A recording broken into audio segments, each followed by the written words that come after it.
안녕하세요. 굿TV 시청자 여러분 반갑습니다. 언제나 진실한 삶으로 승리하는 복된 삶을 누리기를 주의 이름으로 축복합니다. 저는 자라면서 어머니가 아버지를 향해서 빛 좋은 개살구라는 말을 자주 하는 것을 들었습니다. 무슨 말입니까? 허세를 말합니다. 허세의 한 장면을 이야기하는 내용을 소개하고자 합니다. 한 부자가 잔치를 열어 많은 손님을 초청하였습니다. 그러자 이것을 본 이 집 개도 제 친구들을 불러들였습니다. 먹을 것이 마실 것이 많아 개들도 신이 났습니다. 집주인 개는 그릇 사이로 다니면서 손님들이 뜯고 난 뼈다귀며 고깃덩어리를 물어 날랐습니다. 이것을 못마땅하게 생각한 머슴이 개를 번쩍 들어 들창 밖으로 내팽개쳐 버렸습니다. 땅에 나뒹군 개는 겨우 일어나 절름거리며 걸었습니다. 이때 동네 개들이 그에게 모여들어서 말했습니다. 우리는 아주 잘 먹었네. 그런데 자네는 왜 쩔뚝거리나? 그러자 다친 개가 말했습니다.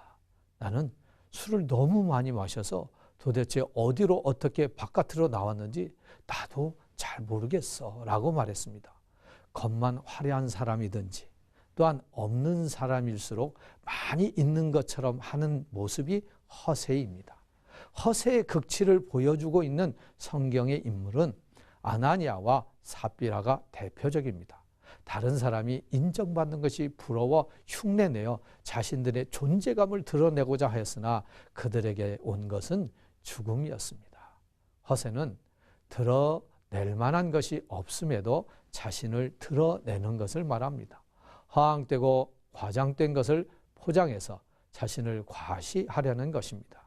자신을 드러내는 것이 멋있는 행동이며 현명한 처사라고 말하고 정당성을 주장하고 합리화합니다. 한국인들이 특허청에 출원한 상표 중에 노얄이 가장 많다고 합니다. 이 상표를 선호하는 이유는 이름을 붙이면 사람들이 그 물건을 잘 사기 때문입니다. 오늘날에도 우리는 옛 선비의 조건인 자기 분수와 지족을 아는 사람은 노얄 증후군에서 이겨낼 수 있습니다. 다시 말해서 자기 분수를 알고 지족하는 사람은 물건을 살 때 값이 비싸고 명품이라고 해서 사는 법이 없습니다. 하지만 수분을 망각하고 지족하지 못한 사람은 물건으로 자신의 존재감을 드러내려고 합니다. 노얄 증후군은 한국인의 환상 성향과 밀접한 관계가 있고 대리 만족적 요소가 있습니다.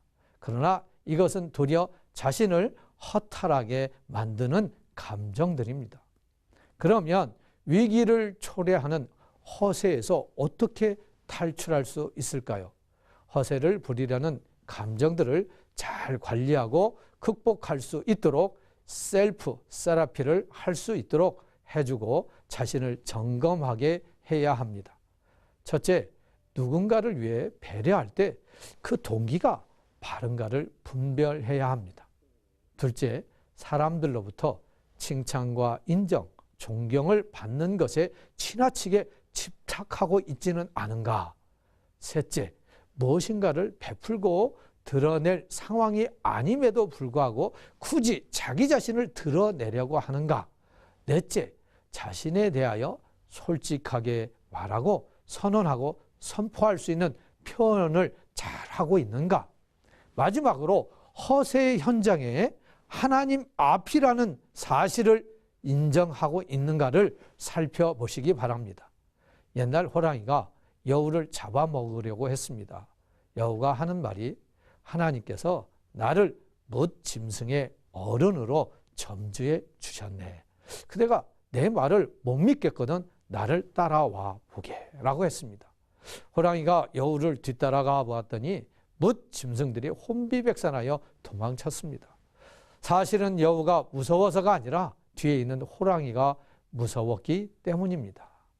성경 시편 27편 1절 말씀에 여호와는 나의 빛이요 나의 구원이시니 내가 누구를 두려워하리요. 여호와는 내 생명의 능력이시니 내가 누구를 무서워하리요 라고 했습니다. 이 세상에서 참 배경은 하나님 외에는 없습니다. 그를 믿는 자만이 참된 평안과 진정한 명예를 얻을 수 있다는 사실을 알아야 합니다.